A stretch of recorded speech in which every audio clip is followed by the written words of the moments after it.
बैठे हमारे खींवसर के लाडले विधायक आदरणीय नारायण बेनीवाल जी, सम्मानित मंच, सामने बैठे मेरी सम्मानित जनता,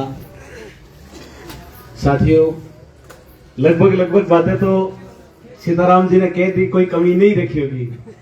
बस उस बातों को दिमाग में रखना है, क्योंकि समय नजदीक है और एक ही चीज दिमाग में रखना कि 5 तारीख को खुड़को होशी, 5 तारीख को खुड़को होशी। यस, और ये 5 तारीख का खुड़का ऐसा करना है कि इसकी आवाज दिल्ली तक जाएगी और राजस्थान तक जाएगी और 2023 में आप सबका भविष्य तय करेगी। आपके भविष्य को अगर सुनहरा बनाना है तो 5 तारीख को खुड़का कर देना, वरना ये मौका दोबारा नहीं मिलेगा। ये बातों को ध्यान रखना। आज अभी मैं पढ़ रहा था कि बीजेपी और कांग्रेस ने भेजी सरदार शहर में अपनी फौज, यही लिखा था ना कहीं 40 की फौज, 50 की फौज, पर उस फौज को अब आगे ले जाके छोड़ के आएगा हनुमान बेनीवाल अपने पहाड़ पर बिठा के, और उनको उसी जगह छोड़ के आएगा जहां उनकी जगह है। 2023 में उस फौज को घर बिठाने का काम राजस्थान की जनता करेगी और राष्ट्रीय लोकतांत्रिक पार्टी करेगी। आप सभी मजबूती के साथ खड़े रहें। साथियों, बड़ा दुख होता है कि आज मैं जिस जगह गया था बाइला गांव की तरफ, तो वहां के लोगों ने जो अपनी थोड़ी पीड़ा बताई थी ना, मेरा दिल आज फसीज गया। अभी भाई साहब ने कहा था कि यहाँ हॉस्पिटल है, उसका नाम ही रेफर हॉस्पिटल है। ये बात सत्य है कि एक गर्भवती महिलाओं को अपना प्रेगनेंसी कराने के लिए एक विधानसभा के अंदर हॉस्पिटल नहीं है ना, ऐसे विधायकों को और ऐसे सांसदों को डूब के मर जाना चाहिए जो एक बहन बेटी का अगर यहाँ पर प्रेगनेंसी की व्यवस्था नहीं करा सके। मैंने पूछा था, बोला भाई साहब यहाँ से 30 किलोमीटर हमें सरदार शहर जाना पड़ता है और सरदार शहर में भी एक प्रेगनेंसी कराने की व्यवस्था नहीं है। इसके आगे हमें या तो बीकानेर जाना पड़ता है या चूरू जाना पड़ता है। बहुत शर्मनाक बात है। क्या किया था 35 साल आप विधायकों ने? केवल जनता को गुमराह करके वोट लिए, भोली भाली जनता को लूटा। आज भी वहां पर सड़कें इतनी गड्ढे वाली, जब मैंने पूछा आपके तो सड़कें गड्ढे वाली, बोले हमारी तो सड़कें गड्ढे वाली, खुद सरदार शहर की सड़कें भी गड्ढे वाली है। सरदार शहर में वास्तव में आज चारों तरफ सड़कें गड्ढों में तब्दील है। बाहर लिखा था मारो प्यारो सरदार शहर, कभी ये नहीं लिखा कि मेरा सुंदर सरदार शहर। इस सरदार शहर को क्यों नहीं सुंदर बनाया, क्यों नहीं विकासशील बनाया? आज भी सरदार शहर की शक्ल खराब कर रखी लोगों ने। क्यों?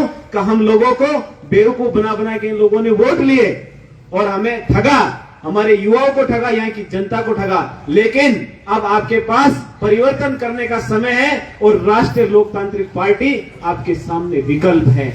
ये मौका है साथियों, बदल डालो इस सत्ता को, बदल डालो इस विचारधारा को जो आपके साथ धोखा करती आई है। बदलेंगे नहीं बदलेंगे? बदलेंगे।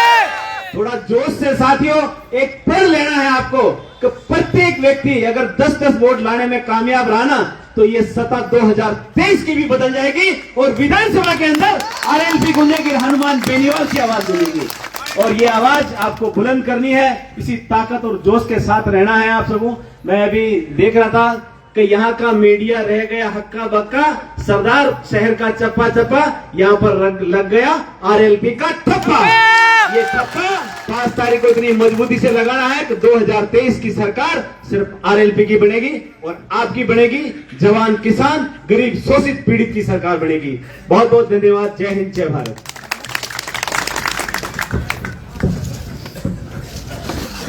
राउत साहब का बहुत बहुत धन्यवाद।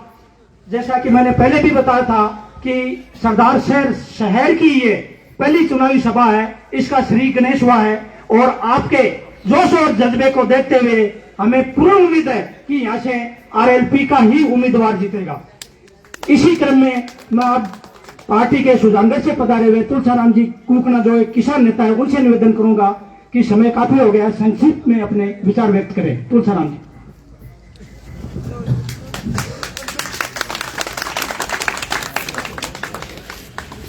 खींवसर एमएलए साहब, मेरे छोटे भाई नारायण जी और सभी जिलाध्यक्ष और आप पधारे हुए महानुभाव, आप सबका हार्दिक अभिनंदन, आभार।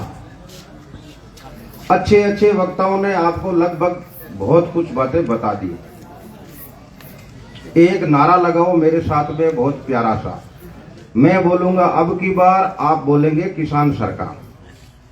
अब की बार किसान सरकार, अब की बार किसान सरकार, मैं बोलूंगा बोतल का निशान होगा, आप बोलेंगे मुख्यमंत्री किसान होगा।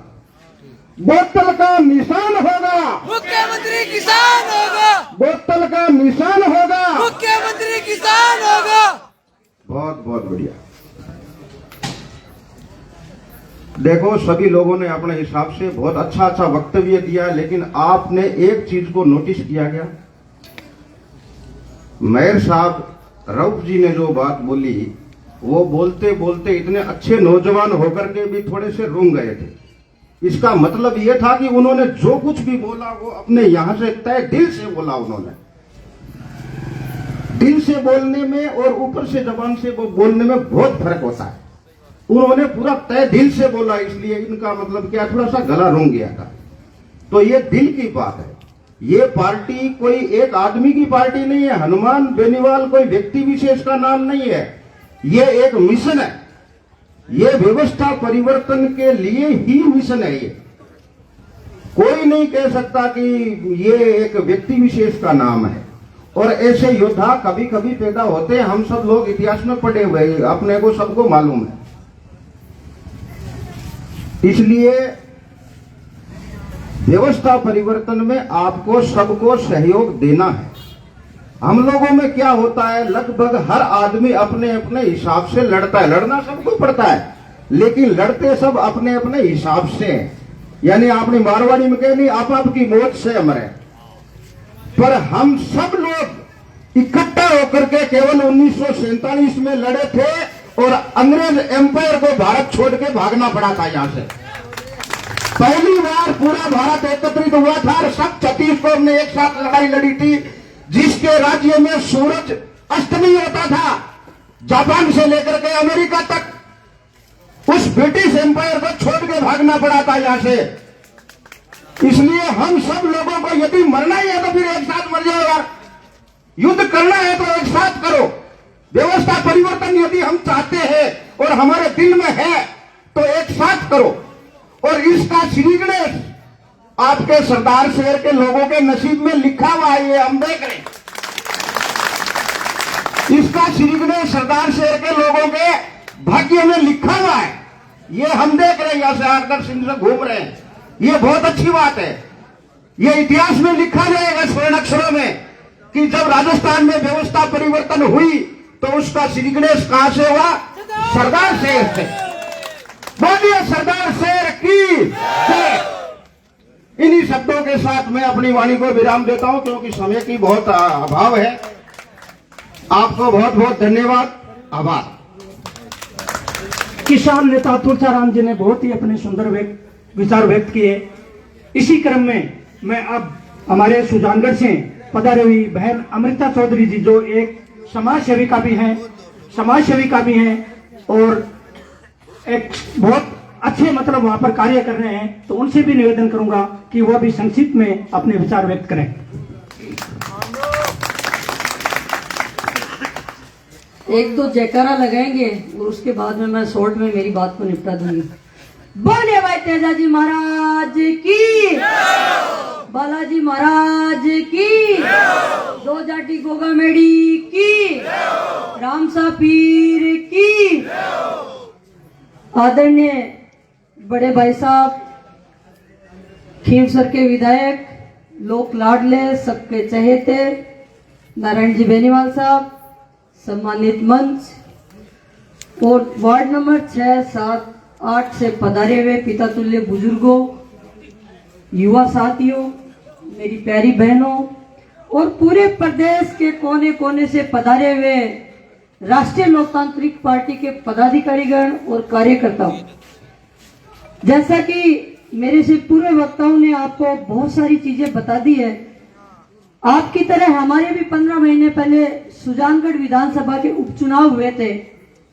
उस चुनाव में सीताराम जी राष्ट्रीय लोकतांत्रिक पार्टी के उम्मीदवार थे और आजादी के बाद पहली बार किसी नाइक समाज को टिकट मिली थी।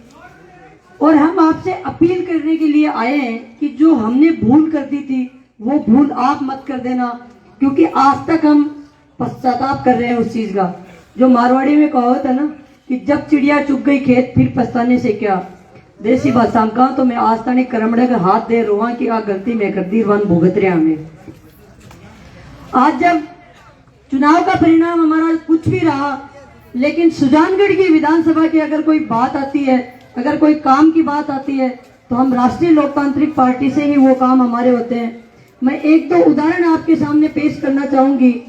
मैं गुडावड़ी पंचायत से हूँ और हमारे वहाँ रतनगढ़ से लोसल स्टेट हाईवे निकल रही थी और मनमर्जी से सरकार की जोर में वहाँ का जो ठेकेदार था वो हमारी जमीनों का जो सड़क निकल रही थी उसका चौड़ाईकरण था, वो बिना मुआवजे कर रहे थे। हमने भाई साहब को याद होगा नारायण जी को वो प्रस्ताव दिया था कि मनमर्जी से हमारी जमीन को हड़प रहे हैं, और नारायण जी ने पुरजोर तरीके से विधानसभा के अंदर वो मुद्दा उठाया था और हमारे वहां के किसानों को हजारों में नहीं लाखों के अंदर मुआवजा मिला। एक परिवार तो ऐसा था जो 58 लाख रुपए का उनको मुआवजा मिला था, जो हमने तो कभी उम्मीद भी नहीं की थी, क्योंकि हमने एक लंबे समय से वहां पे धरना प्रदर्शन सब कुछ किया था। लेकिन जब हमारी सारी उम्मीदें खत्म हो गई थी तब हम अंत में राष्ट्रीय लोकतांत्रिक पार्टी के एमएलए साहब के पास गए थे। जब हमारा धरना चल रहा था तब राहुल जी कसवा एक दिन आए थे वहां पे, और हमने मीडिया वालों को भी बुलाया था क्योंकि हमारे सांसद थे। तो हमें एक उम्मीद थी कि क्या पता केंद्र में सरकार है, ये अगर कांग्रेस वाले ऐसे मनमर्जी कर रहे हैं तो क्या पता हमारी थोड़ी सुनवाई हो जाए। तो उन्होंने कहा कि पहले मैं देखता हूँ, कागज देखता हूँ, ये करता हूँ, मैं चलो एसडीएम साहब से बात करता हूँ। वो किसका एक अपने ड्राइवर को बार बार नंबर डायल कर रहे थे, काट रहे थे। मैं उनके साइड में ही बैठी, मेरी निगाह पड़ गई थी उनके मोबाइल में, और कह रहे हैं ऐसे उंगली लगा के कान के लगा के कह रहे हैं कि फोन उठा नहीं रहे। मैंने कहा साहब इतने झूठ तो मत बोलो, आप इस ओहदे पे आपको जनता ने भेजा है, इतना आप धोखा कर रहे हो हमारे पास। आप फोन दो एक बार पब्लिक के बीच में, आप फोन किसको लगा रहे थे? आप तो एसडीएम साहब को लगा ही नहीं रहे, आप हमें इतना बेवकूफ बना रहे हो। वहां से उठे और भग के गाड़ी में बैठ के रवाना हो गए वहां पे। तो ऐसे तो अपने ये नेता लोग हैं। दूसरा मैं एक उदाहरण और बताना चाहती हूँ, क्योंकि कई बार ऐसा लगता है कि पता नहीं ये उदाहरण, क्योंकि सारे नेता ये झूठ बोलते हैं ना कांग्रेस और बीजेपी वाले, तो कई बार जनता को लगता है कि सच में ऐसे हो सकता है क्या। ये ब्रजमोहन जी पचार है, खड़ा हो भाई एक बार। इनकी मध्य प्रदेश के अंदर गाड़ी गई हुई थी, ये इसके पास ट्रक है, और मध्य प्रदेश में राजगढ़ जिले के अंदर इनकी गाड़ी को लुटेरों ने लूट लिया था 3 बजे के समय में, दिन की 3 बजे, और बोले कि आपने गाय मार के आ गए, बजरंग सेना वाले आ गए, वहां की पुलिस को बुलाए। 10 किलोमीटर से इस भाई को गाड़ी में पुलिस वाले बिठा के गए, वहां कोई चिड़ी नहीं मरी हुई थी। फिर वापस पुलिस वालों ने आके बोला कि कुछ नहीं मरा हुआ, आप झूठ बोल गए, आप तो बोल रहे थे गैया मर गई, गैया मर गई।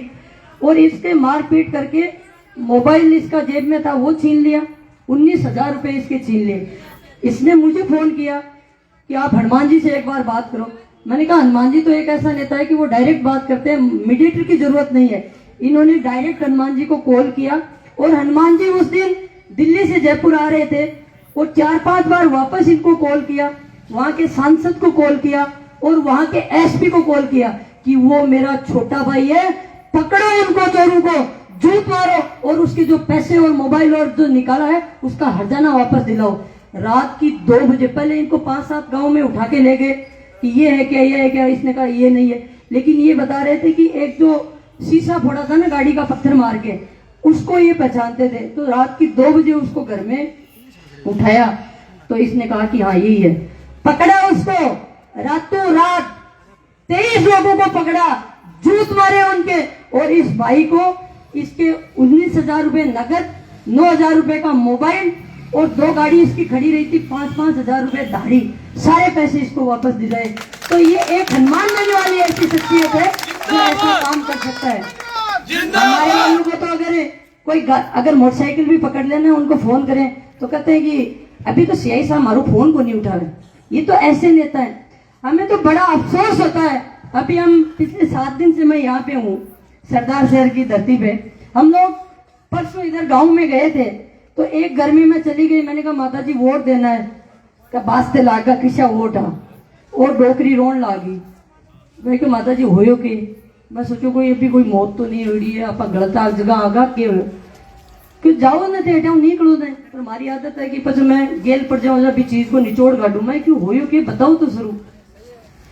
3 साल पहले हमारे बेटे की भूई और डिलीवरी की खातर भी सरदार सर ले जान लाग रहा, और गांव में सड़क को नहीं, एक टापर का करना छोट की गाड़ी और भी गाड़ी का मान लेकर बा गाड़ी पचकी गेले का मान, और 18 किलोमीटर सड़क को नहीं, बीच रास्ता का मान पचकी बुनने जाओ तो 9-10 किलोमीटर पाछा गाँव का मान आओ तो बेटा मोबाइल भी लागे को नहीं, रेंज ही को नहीं। एक व्यक्ति वापस गांव का मान लारला गांव का मान आयो, ट्रैक्टर ले गए और वापस ट्रैक्टर का मान डाल अभी बहन ने आगे तक ले आता, अभी बहन की मृत्यु होगी।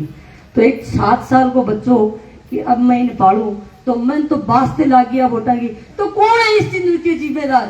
जो आपने 35 साल तक जिनको राज करवाया, जो विधानसभा में भेजा, वही तो लोग जिम्मेदार है इसके।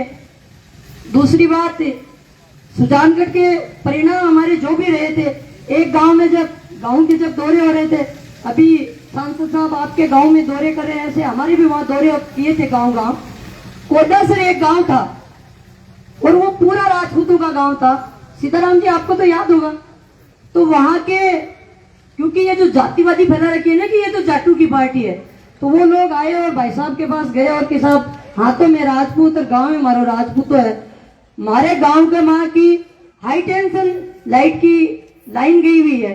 तो पहले तो गांव छोटा था, लेकिन जैसे जैसे बच्चे न्यारे होते गए, खेड़े में बसते गए, तो गांव के बीच से आ रही है। जब तनी पे कपड़े भी डालते हो तो करंट आता है, तो क्या पता कल को कोई बड़ी घटना दुर्घटना ना घट जाए। तो भाई साहब ने उनको आश्वासन दिया कि 72 घंटे में मैं आपका काम करवा दूंगा, और 72 घंटे नहीं 24 घंटे में वो लाइन चेंज हुई और नई लाइन गांव के बाहर से गिरी। तो ये जो पार्टी है ये 36 कौम की पार्टी है, ये एक कौम की पार्टी नहीं है। अभी आप हमारे परिणाम जो भी रहा था वहां के आज माइनॉरिटी भी जाग गई है। आपने सोशल मीडिया में देखा भी होगा, पिछले दिनों तेली समाज का एक बड़ा सामूहिक विवाह सम्मेलन था जिसमें 24 जोड़ों की शादी हुई थी। उसमें बड़े भाई साहब हनुमान जी को वहां पे चीफ गेस्ट रखा था। तो वो क्या था, वो परिवर्तन था। उन्होंने अब पक्का मन बना लिया है कि आज तक जो हमको ठगते आए ना कि माइनॉरिटी तो हमारी जेब के अंदर है, वो जेब से अब बाहर कूद चुकी है। वहां पे फिर हमारा क्योंकि लोकल एमएलए था तो फर्ज तो बनता ही है कि चलो उसको इनवाइट कर लें। तो पहले जब हनुमान जी वहां चले गए, चीफ गेस्ट बना दिए, तो मनोज मेघवाल ने सापा पहनने से ऐसे जैसे मारकड़ो साठ ग्रह सीधा लावला को 5 मिनट था नहीं। नारायण जी ये सही बात है, 5 मिनट तक उसने सापा नहीं पहना। तो फिर तेली समाज के बुजुर्गों ने कहा कि पहनना तो पहन, और नहीं तो चला जाए यहाँ से। आज तक जो तुम करते हैं वही थोड़ी होगी तुम्हारी। वहां का जब भाई साहब वहां गए थे तो काजी समाज छोटा सा ही समाज है वहां पे, तो काजी समाज ने भी एक अपनी समस्या का ज्ञापन दिया था कि हमारे घरों से हाई टेंशन लाइन जा रही है। एक वहां पे कीचड़ की भी कीचड़ भरा हुआ था एक जगह। एक मोहल्ले के लोगों ने वहां पे दिया था कि हमारे मोहल्ले में पानी नहीं आ रहा है। ये जो 4-5 जो समस्या थी, अगले ही दिन संबंधित अधिकारियों को फोन किया, लेटर लिखा और हमको एक कॉपी भेजी। तो ये एक राष्ट्रीय लोकतांत्रिक पार्टी है, वो ही कर सकती है। आज हम देख रहे हैं कि जो अखबार का पहला पन्ना अगर देखते हैं तो दिल दहल जाता है। छोटी छोटी मासूम बच्चों का रेप हो जाता है। आज महिलाएं हैं वो थाने के अंदर सुरक्षित नहीं है, महिलाएं एम्बुलेंस के अंदर सुरक्षित नहीं है। कौन है इसके जिम्मेदार? इसके जिम्मेदार है सरकार। विपक्ष की जो भूमिका निभा रहे हैं वो तो कहीं नजर ही नहीं आते हैं। आप सब लोगों को पता है, आप जब विधानसभा चलती है तो आप अच्छे से देखते हो, अगर पुरजोर तरीके से जवान या किसान या दलित शोषित पीड़ित की कोई आवाज उठाता है तो राष्ट्रीय लोकतांत्रिक पार्टी के तीनों एमएलए पुरजोर तरीके से वहां आवाज उठाते हैं। दूसरी, हम तो आपसे इतनी ही अपील करने आए हैं कि जो 5 तारीख को होने वाले उपचुनाव है उसके अंदर पानी की बोतल के निशान पे 3 नंबर पे अपना निशान है, इस पे बटन दबा करके भारी मतों से लालचंद जी मूड को जिता के 3 से जो हमारे 4 विधायक बनाने हैं उसका काम हम सबको करना है।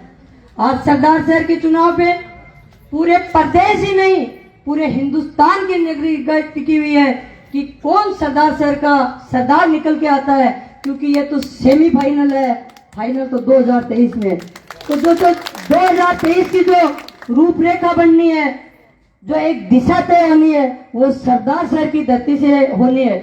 और मैं तो इसको सौभाग्य ही कहूंगी कि ये सरदार शहर की धरती का एक सौभाग्य है कि आप लोग एक परिवर्तन करोगे। दूसरी बात, भारतीय जनता पार्टी है वो आज 40 साल से धर्म के नाम पे, हिंदुत्व के नाम पे वोट लेते आ रहे हैं।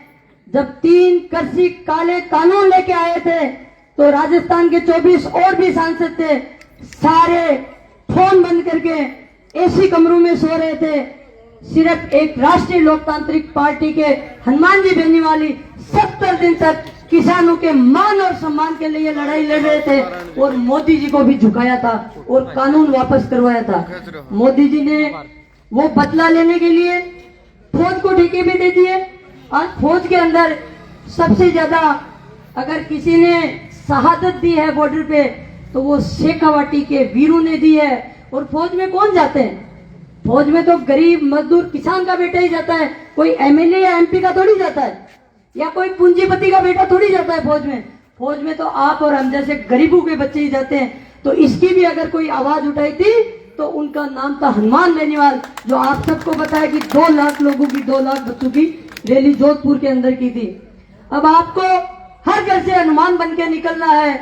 आज ये एक एक वोट आपका है, वो हनुमान जी के हाथ को ताकत देगा, हनुमान जी को मजबूत करेगा। मैं अब अंतिम युवा साथियों से अपील करना चाहूंगी कि जैसे चेयरमैन या सरपंच के चुनाव होते हैं ना, उसके अंदर हम एक एक वोट, कोई माइग्रेट किया हुआ है या कोई पियर ससुराल अपनी माताएं बहनें या गई हुई है या अपना कोई साथी कहीं ब्याह शादी में गया हुआ है, तो उस दिन सारे काम छोड़ के बूथ तक सारे वोटर्स को हमको ले जाना है और एक एक वोट है वो राष्ट्रीय लोकतांत्रिक पार्टी के बोतल के निशान पे करवाना है। धन्यवाद, जय हिंद। हमें बहुत खुशी और गर्व महसूस हो रहा है कि बहन अमृता जी के रूप में हमारी टीम के अंदर एक आयरन लेडी है। तो पुनः मैं इनका बहुत बहुत आभार प्रकट करता हूं।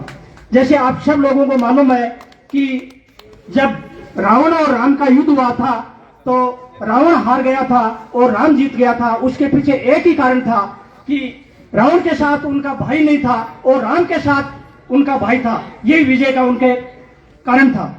अब मैं अंत में हमारे जो लोकप्रिय विधायक हैं, खींवसर विधायक नारायण जी बेनीवाल साहब, उनसे निवेदन करूंगा कि वो अपने विचार प्रकट करें।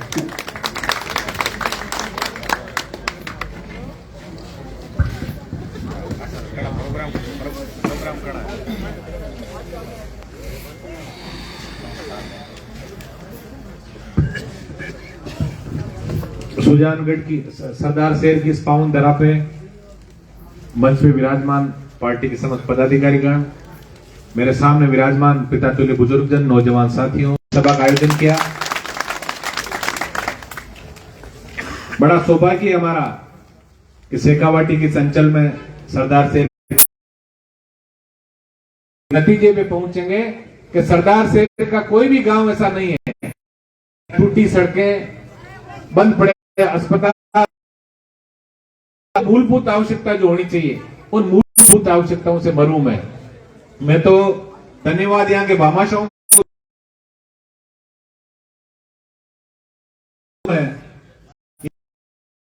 इलाका है, लेकिन हमारे जो बुजुर्ग यहाँ बसे उम्मीद थी उसके अंदर शहर का निर्माण हो गया, लोगों ने पक्के मकान बना लिए और अब हाउसिंग बोर्ड ने उनको नोटिस देके कहा है कि आपको इलाका